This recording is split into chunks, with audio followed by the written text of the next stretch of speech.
And then wonder took Eomer, and a great joy, and he cast his sword up in the sunlight, and sang as he caught it, and all eyes followed his gaze. And behold, upon the foremost ship a great standard broke, and the wind displayed it as she turned towards the Harland. There flowered a white tree, and that was for Gondor. But 7 stars were about it, and a high crown above it, the signs of Elendil, that no lord had borne for years beyond count. And the stars flamed in the sunlight, for they were wrought of gems by Arwen, daughter of Elrond. And the crown was bright in the morning, for it was wrought of mithril and gold. And thus spoke of the standard that marked the return of the king at the battle of Pelennor Fields, sewn by Arwen, using the silver needle that had reached her from the care of Kelda of Dale. So hi everybody, welcome to episode 7 of Laughter Dragons, mostly off topic, actual play thingamabob. Joined by the usual guys, Ben. Hello. Joe. Hello. I didn't see that coming in the intro. That's giving me tingles. Good. It's quite a development. I think you could have kept it.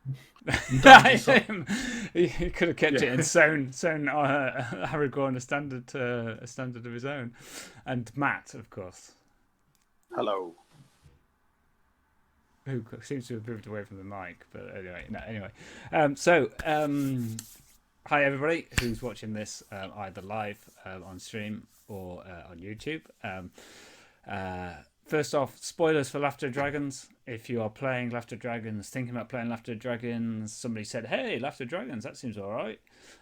Then we are covering the content. We are sticking fairly tight to the stories. But we might be messing things around, foreshadowing this, changing that, doing other stuff. So even if you're in the last adventure or you've kind of played it through, then be aware that there are spoilers in this. And if you're not playing Laughter Dragons, but you're heading towards Erebor or Dale, then it would not be beyond the wit of man for your lore master to be sprinkling in some of the adventures or some of the content within that compendium of adventures into, say, a Darken of Mirkwood campaign or something along those lines. Both the stream and the YouTube video get interrupted when my own little hobbit comes in, and it's a really bad edit. It just kind of goes poof, poof, and YouTube. So if that's just happened, it's simply I'm cutting out Kenny. And I will say thank you for everybody who's watching us, to commenting with some lovely and really appreciated comments, some feedback. We're very sorry to anybody who's rushed out and bought the One Ring books on the back of this.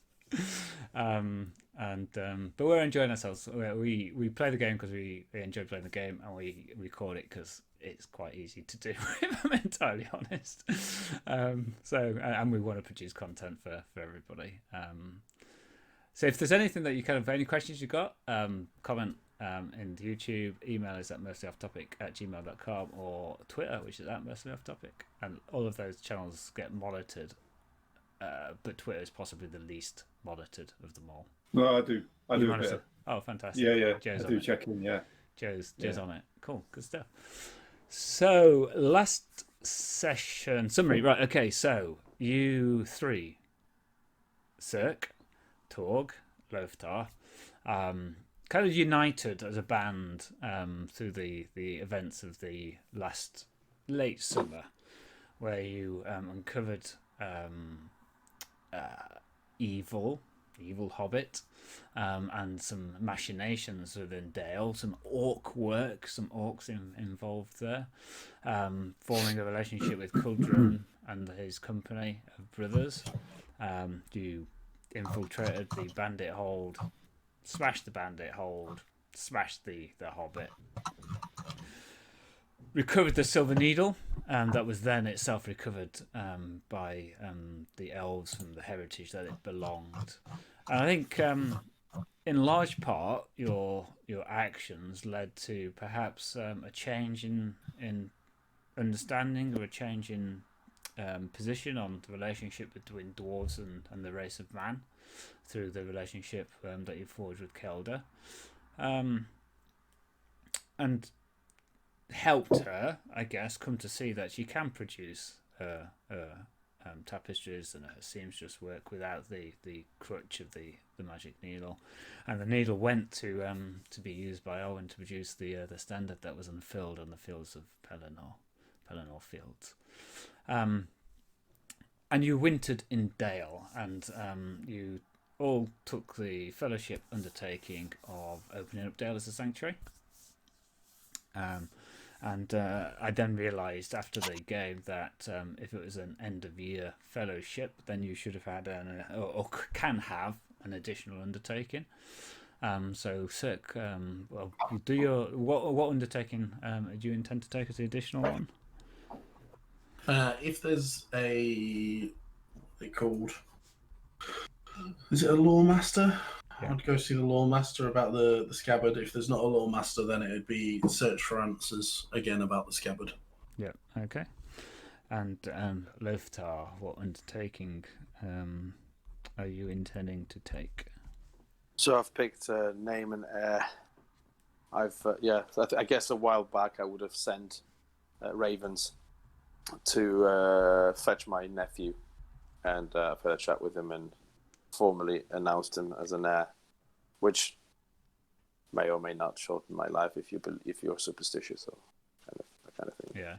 So your nephew Nari, son of Lonely, has not yet made it to Dale from the Iron Hills. As the sequence of events happens, he's going to wait to travel when the weather is more inclement and more suited to the journey, I think. And also when I've had an opportunity to prep. Yeah. No, it's fine. I would have sent an email, but I think the servers were down at the time, so I think I had to do a raven type of and then he got shot and turned into orc stew. And Torg, what additional undertaking did you choose? So in the last session, Torg clove Clovis in two pretty much, and without knowing too much of the detail of the Hobbit's kind of nefarious deeds. So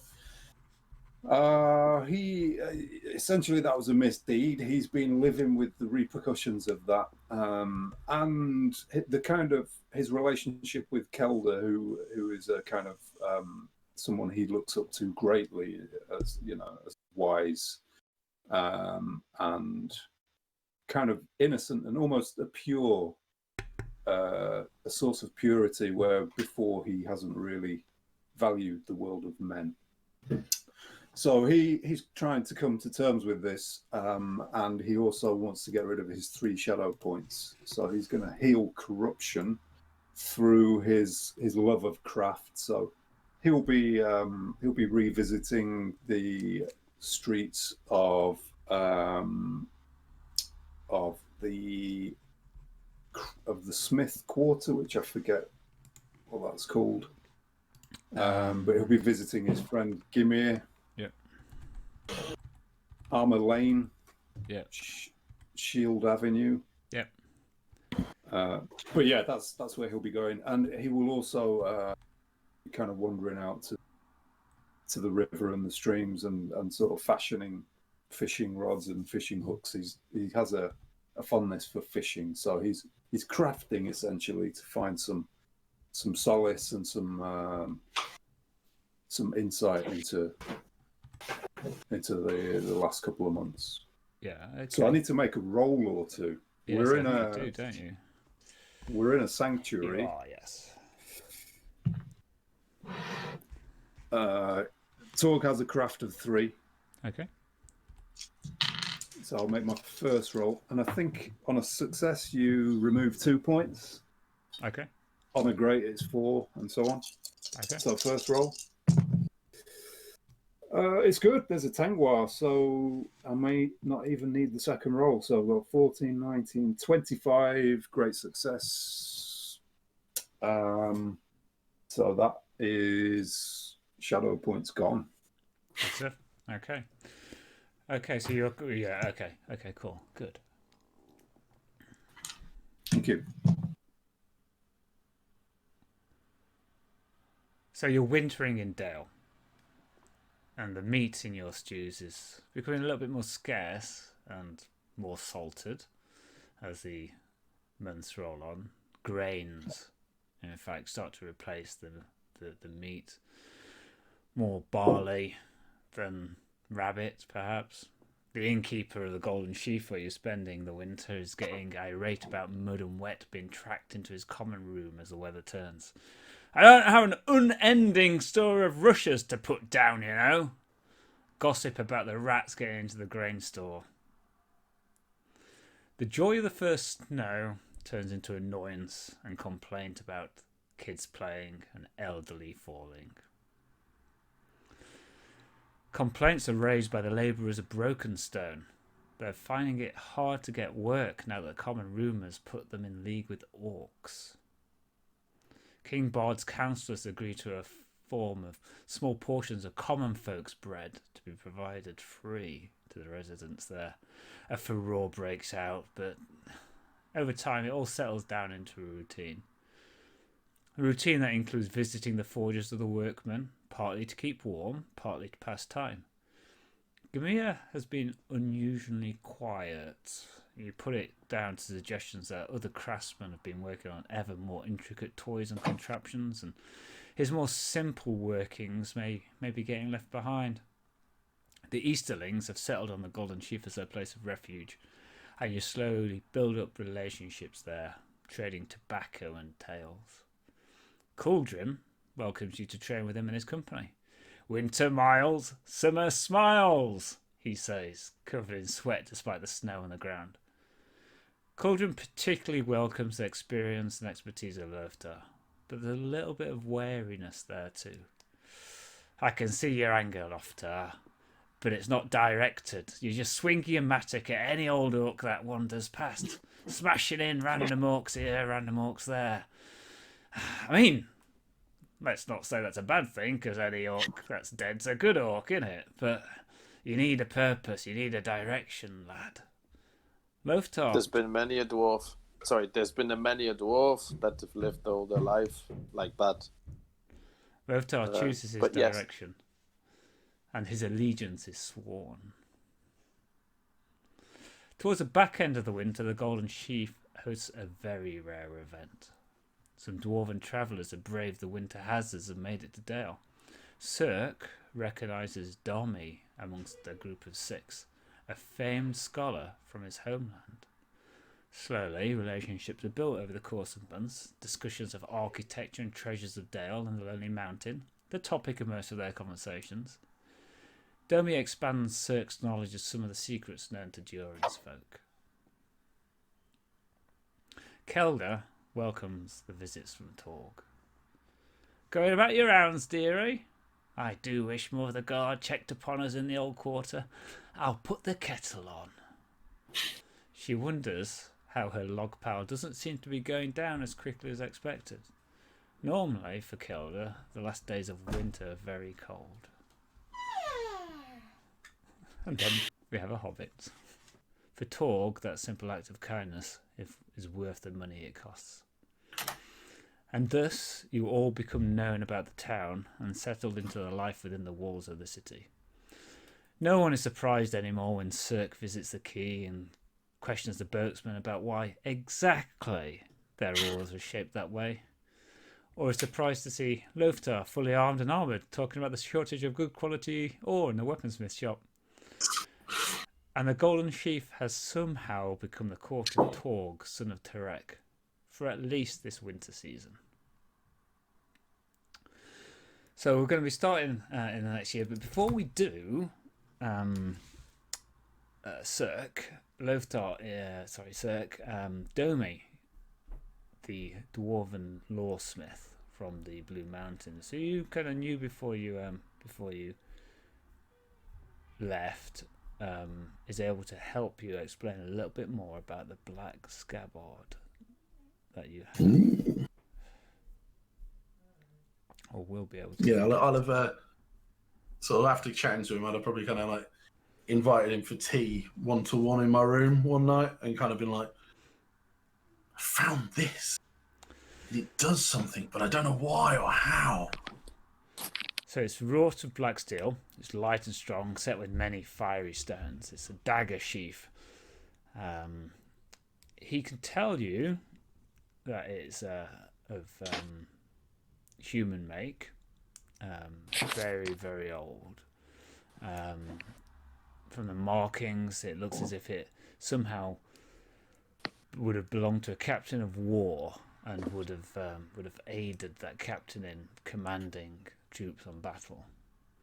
But it also can detect the shadow that has battered Middle Earth for thousands of years and the presence within it.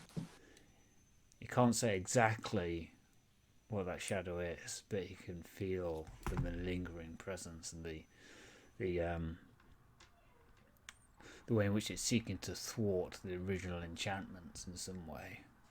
He cautions you that remaining in possession of it will be dangerous. Using it will be even more dangerous.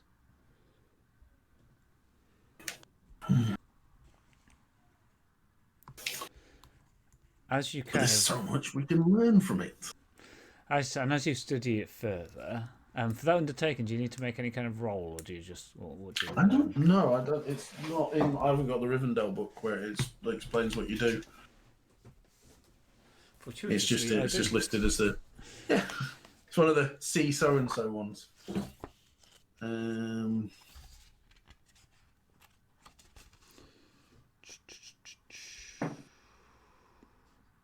Do you know what page it's on? Because I'm just having a look. Rivendell 21. 21.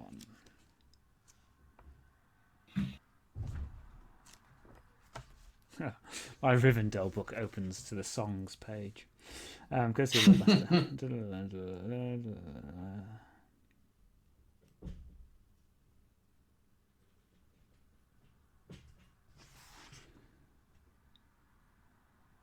No, okay.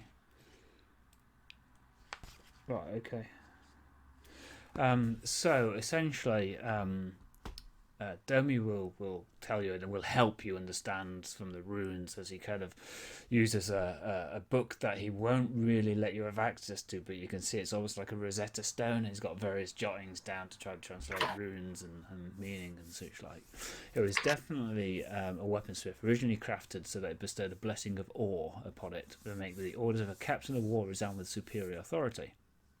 However, he believes that it was had spent very many years in the darkness of one of the barrows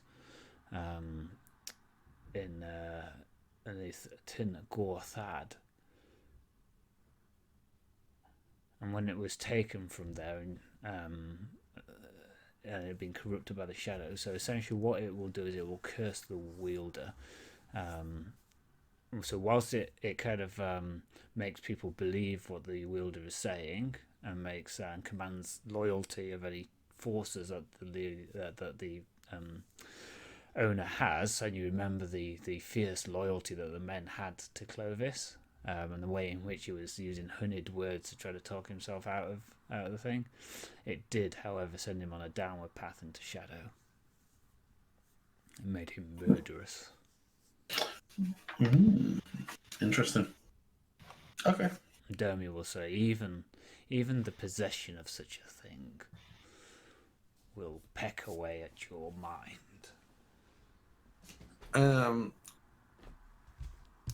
And your spirit, brother.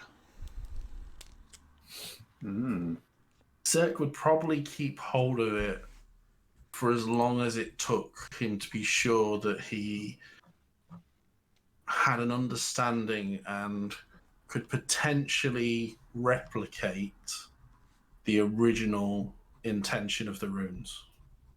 Okay. So, and however long that takes, so he'll keep it in his possession. So that'll be like the law of secrets, part of my weakness. Yeah. Okay. So would essentially mean until I knew it, I'd keep hold of it. Yeah. So make me a law roll. I think it's the usual target number.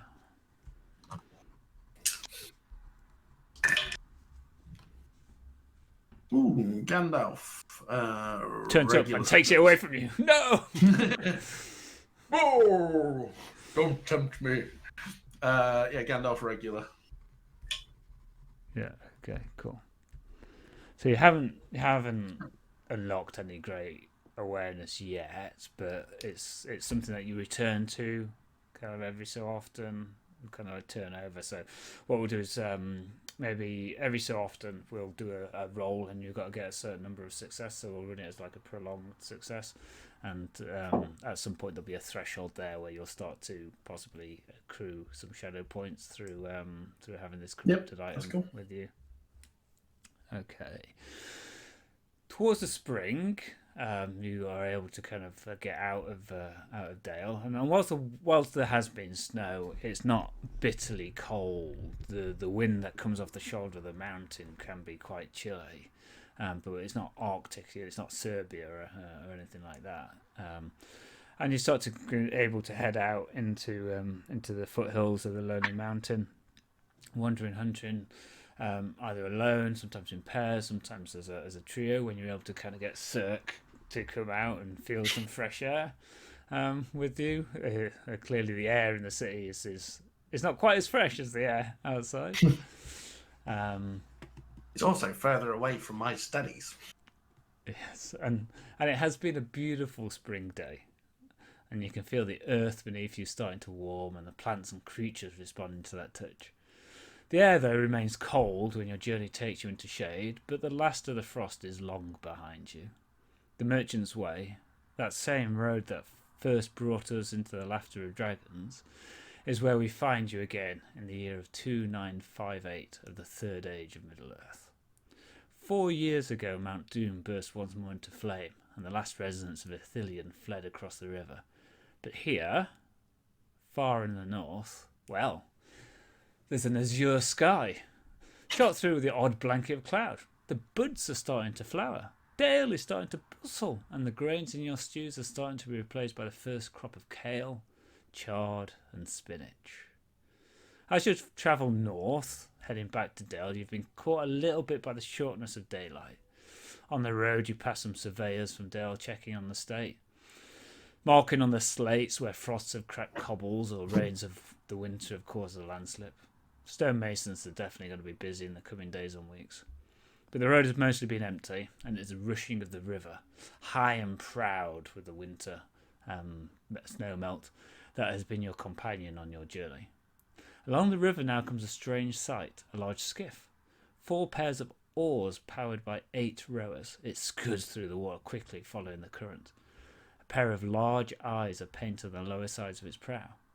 Another man stands at the rear, steering the craft with an unusually large steerboard, much larger than the ones that Cirque has seen on the quayside of Dale. Aided by the current, it moves off as quickly as it arrives. About half a mile north of where you saw the passing boat, you happen upon a raven, perched on a tree to the side of the road. It croaks and flaps its wings at you. Caw! Caw! Hopping. Caw! That's quite illustrative. Thanks, Paul. Anytime. I'm sure that was old woman voice number 3. It was old woman number 4, pretending to be a raven. It's the woman from the market. Eee! I tell you, I've been washing his clothes. He don't half stink. Caw! Caw!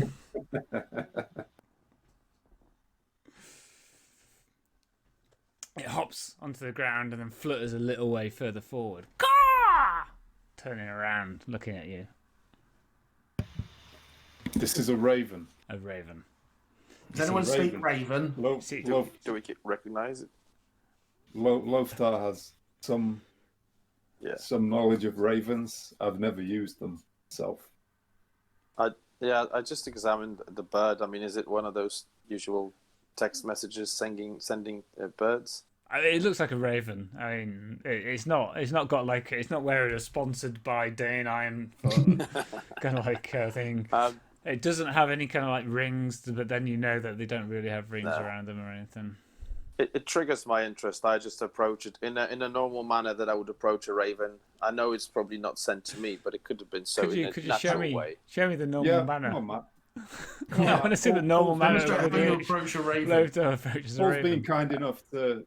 Paul's been kind enough to give us a good, visualization of a raven. I think you owe it to him to show us how you normally approach a raven. Yeah, Loftar, Raven Whisperer. Just keep making eye contact and just sort of Gah! smile and Gah! just slowly stroll towards the. Crawl towards it. Hello. No, stroll. Just It hops. hops. It hops and lands on a stunted tree a little bit further off the road. No, I'm not discouraged. Just carrying on with my strolling pace, increasing with. Lands on a rocky outcrop that's at the edge of a deep cleft, and there's a narrow ravine that's filled with dense vegetation. Okay. Feels like a trap. Yeah. This is on the road to Dale. This is the Yes. Merchant's Road, so we're not near the entrance of the city. I'm very intrigued. Not quite yet, That's no. very unusual for a bird. Never especially follow text strange messages. birds. I always follow birds. Just gets me into trouble. But what do you do? I'm a dwarf. Proceed carefully, Loftar. Yeah, shout Err if on the you're in side of trouble. caution. So you Thanks. guys hanging on Thank the you. road, Cirque and Torg. Torg's gonna follow Loftar carefully, not closely, but he's just a little bit mindful. Cirque will exasperatedly go, I want you to get home tonight. Yeah. Right. Once just again. After all this walking and fresh air, just something bit different, but exciting. I just want to see what this bird wants. It's just bugging me now. So it's An exciting bird. this is Carry deep cleft. on, Loftar. This narrow ravine that's filled with dense vegetation, and the kind of like bird down kind of lands on just beside quite a thorny bush, and you can see very clearly down there now that kind of the raven has landed there, that there's a body of a dwarf at the bottom of the ravine, half buried in that thick and thorny bush. Oh, Gah! I approach with caution. So how you going to Yes, get yes, down? we know what you mean. How are you going to get down the ravine? Are you heading We just down? push Are you heading Loftar down? and see what happens. If I Well- get, I'll just make my friends aware of the situation. That I think we've got a lost dwarf or some sort. Yeah, Torg will peer down as well. And, We'll probably get together some ropes and try to. Is it very Aye. steep then? It is very steep, yes. It's about 12 feet Aye, down, rope. so it's about 4 dwarves. What's the distance to the dwarf? Sorry. So it's about 12 feet down this quite steep ravine. Can I see him? Yes, you can always see the bottom half of him. You can see the stone grey breeches and the iron shod shoes there. Clearly the legs of a dwarf, sturdy, Yeah. shorter than the legs of a man. And you've got no spiders, you've got no orc sense tingling or anything like that at the moment. Sure. But is he looking like he's just caught, or is he on the floor? It's on the floor. So laid on the floor. is there any? Okay. Is there any point in trying to use a skill like search right now, or is there nothing we can see from our current vantage point? We kind of get the sense that we need to get down there to have a look. Yeah. Yep. Okay. Is there Well, a way so let's- down there other than this 12-foot drop? Like, how big's this ravine clefty thing? It looks like it kind of goes quite a distance off to the other side, but it kind of starts to narrow, but it's quite thorny bushes towards the end where it kind of goes down as if it's heading towards the river. There's a wooden bridge over the Merchant's Way, maybe about less than 6 foot wide. You could probably skirt through, but there is very thick thorny underbush in the ravine. I'll take thorns with my sword over falling down a cleft any day. We have rope. We can Do we? craft a. Yeah. Alright. We could craft some sort of, or can just use athletics and using sort of rope, just lower. Feel each other free down. to use athletics. I have none. I have 1 point of skill in athletics. Let us take this challenge. Okay, Yes, so are you I'm going happy to go first. Then. You're going to I'm like going lash to go him? make my way to the other ending, try and work my way back. Yeah. Okay. I think that's sensible. Are you going to lash? Are you going to lash the rope to something? A fast hitch. Is there a tree? Is there a tree or something we can? Yeah, hitch quite fast. There are trees, but they're not like big trunks. It's quite kind of like small thorns rather than trees. There's a rocky outcrop that the Raven landed on. That's probably your best bet to kind of wrap a rope around that. Okay, so let's search for a spot that we can hitch a rope to and then try to climb down. Yeah. Okay. Well, you don't really need to search. There's that there. So let's have some athletics rolls. Yep. Target number 12 with the rope. Yep. Okay. TN 12. Boom. 5. Okay. I've got 13. Okay. So Loftar heads down first, kind of like backing himself down. Lands there. Torg kind of is coming down again. He's quite enjoying himself, I guess. And then towards the last bit, he just kind of scrapes down, ruins his chest, scrapes against the rock a little bit, lands on Loftar. Are you okay there, Torg?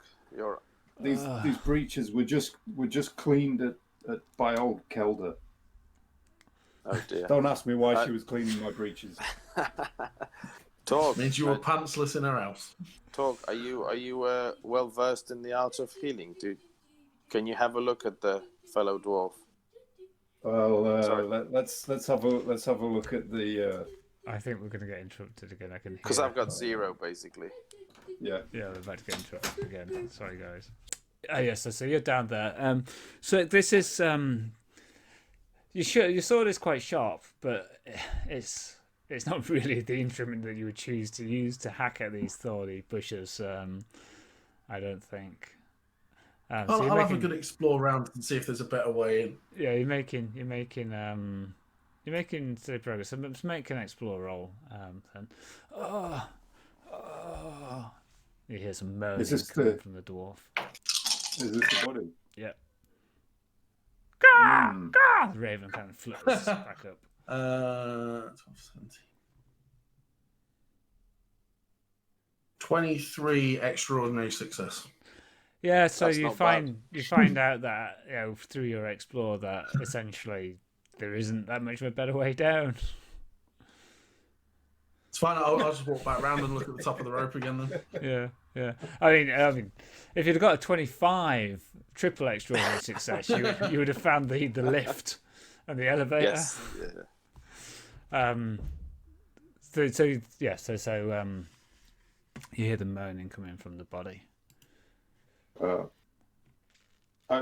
After dusting myself off and regaining my dignity, I'd like to search very quickly, just visually around the area, to see any signs of a scuffle.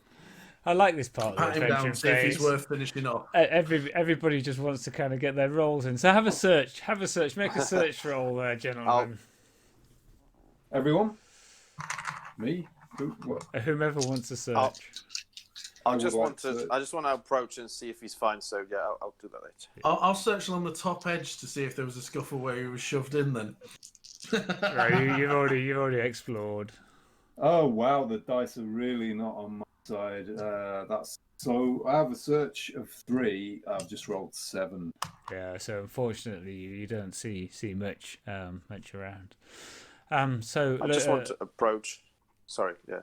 Yeah, so Loftar, the figure is wearing a deep burgundy lambswool jerkin of fine quality.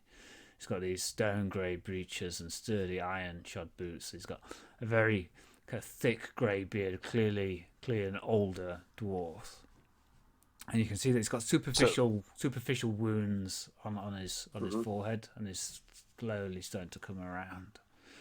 And you recognise him as none other than Balin, son of Fundin, companion of Thorin Oakenshield on the great quest for Erebor.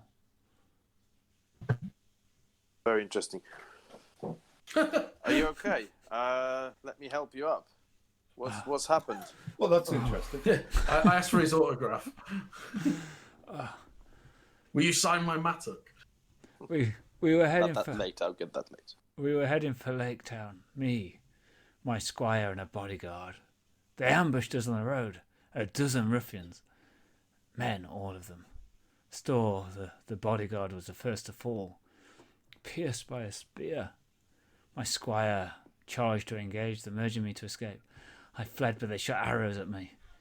Many darts hit their mark, but I have a thicker skin than many dwarves. And you can see underneath, he slightly opens his tunic, and there's a shiny corselet of close-set silver rings. You recognise it immediately.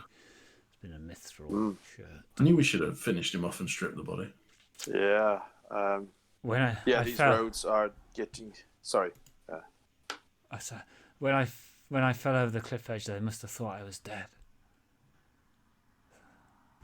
Well, you're alive. Well, that's what matters. And these roads are getting more and more dangerous.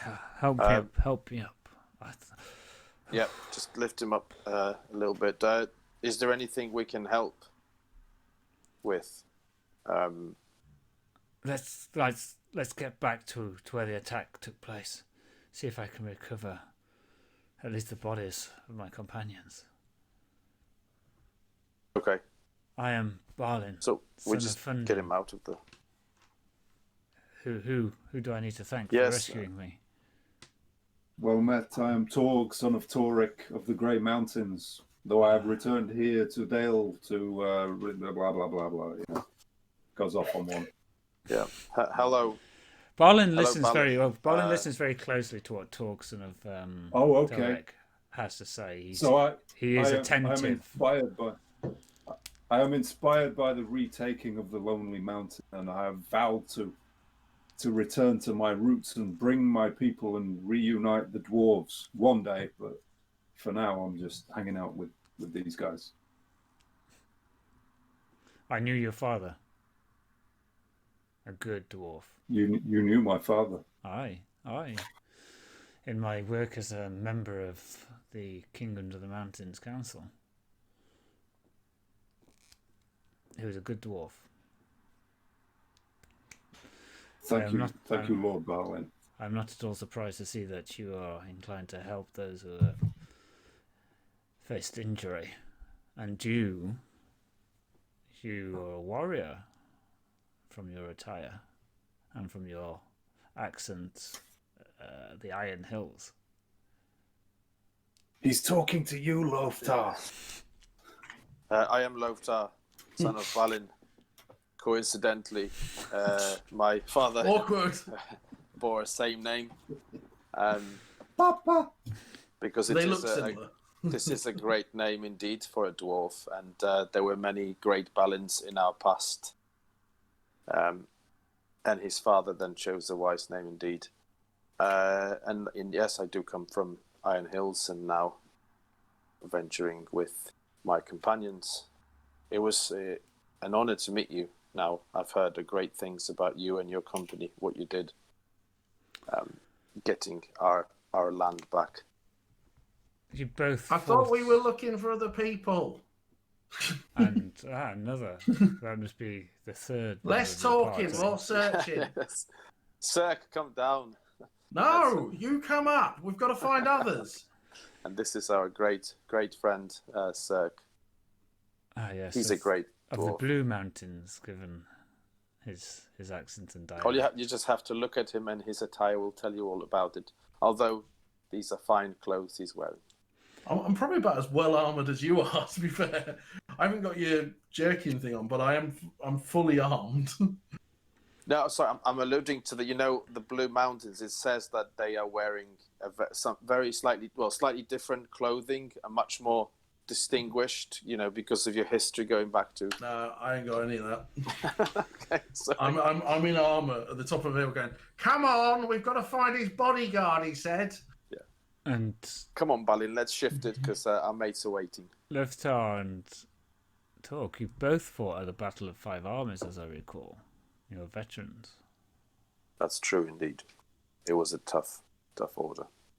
I was there but briefly, and my father's men refused to let me join the main fray of the battle. They formed a ring around me, and alas, my wish of slaying 20 orcs that day was frustrated. But your But companion... I was there. I saw. Oh, sorry to interrupt you, Torg. Continue. Well, I was there, and I saw the bravery of our people, and how the lords who retook the Lonely Mountain, how they fought and inspired those around them. Yes, all the goodly races were represented there, and our friend Bilbo the Hobbit. Aye. The burglar. The burglar, indeed. Filthy hobbits is. Though he never really took to that title. But you are right. We should go and see if we can, at best, rescue my companions, and at worst, recover their bodies. Come, let me show you where the fight took place. Will we hoist you up on our fast hitch, Lord Balin?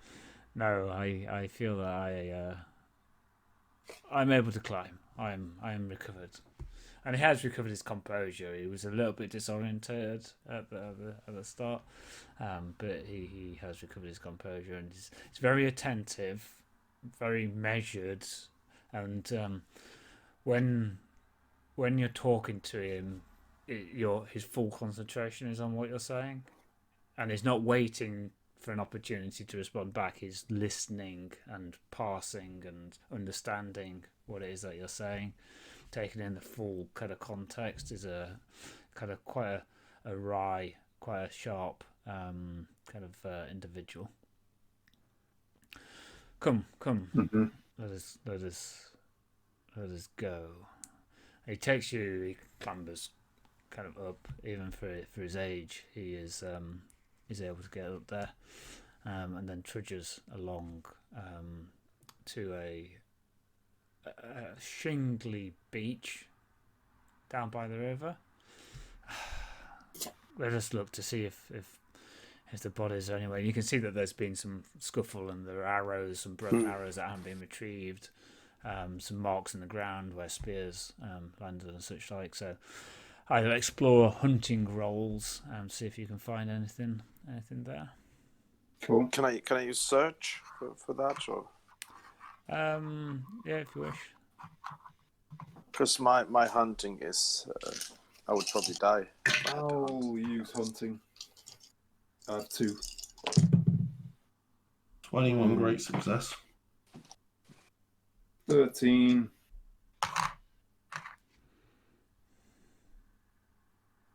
Search. Okay, I've got 26. Okay. So you find deep grooves on the riverside and the shingly shore that indicate that a boat was dragged there and then departed again. And the grooves are a consistent size with the boat that you saw. The skiff? The skiff, yeah. Okay. Could we make, like, if I take a mental sort of trip back, if you like, could I see any markings on the boat? Probably I wouldn't pay much attention, but... That's some eyeballs on the front. Yeah, it had eyes painted on the front, and it had a really big rudder, essentially. Yeah. Cirque, you're a bit obviously more well versed in the history. Did that description of a skiff bring to mind the culture? Where could they come from potentially? Would I know? I'll make a law roll, see if I Yeah, know anything. make a law roll. Target number 12, because in the narrative you were spending time down the quayside, and you are, all kind of very curious about that kind of stuff. 13, great success. Okay. Great success. Okay, so you know that kind of boat is primarily used in Dorwinion, which is to the east of the Lonely Mountain near the Lake of Ruin, and it's the location of a lot of wine. It's a winemaking growing area, but there are also marshes around Dorwinion, and it's fairly flat bottomed and it's able to move through the marshes pretty well. The downside is that it can't carry much weight, so it's not really used for much trade, really. But it's fairly quick. That kind of boat is fairly quick. The rudder, however, though, is unusual, and the eyes on the bow, that doesn't particularly resonate with you. But yeah, it's of a Dorwinian style. I'll have explained all of that, but also have gone off on a massive tangent about the wine and about some of the birds you might find in that marsh. And From the top. From the top. if you get the wine on the east side of the valley, which catches the morning sun, it dries the vines out a little bit more and sweetens the grapes, which produces more of the dessert wines. Whereas on the west side of the valley, it's a little bit more wet and it doesn't ripen quite so much. But they've got a really long taste on the palate. And well, the marsh pecker, of course, is got great plumage in the male of the species, as an example of just a small. It's also intrinsic to the nature of the word that they have, and I'm Balin's glad. probably Good. Sorry. Balin's probably quite interested. Yeah, Balin listens to all of this. While this is happening, can I check that the boat is in full working order? Oh, there's no boat there. Up. It's grooves on the beach, for where a boat was landed, beached, and then thrown back out again. Okay. And the size of the grooves is consistent with the size of the skiff that you saw heading down river just before you happened upon the Raven. I see. Okay. So it seems to me, sir, from what you're describing, it could be like a scouting or a patrol boat, potentially moving small units at great distances and quite quickly for a specific. I've no idea. If that's what you interpret from what I told you, great. Sorry, it's just the soldier in me that kind of thinks. Okay, we need to move someone quickly there for a surgical strike. Then would they not be merchants? Possibly, yeah. Apparently, the eyeballs are unusual. Why would merchants have eyes on their boat? Unless they were Greek. Has Sauron declared in Mordor? Yes. By this point. Yeah.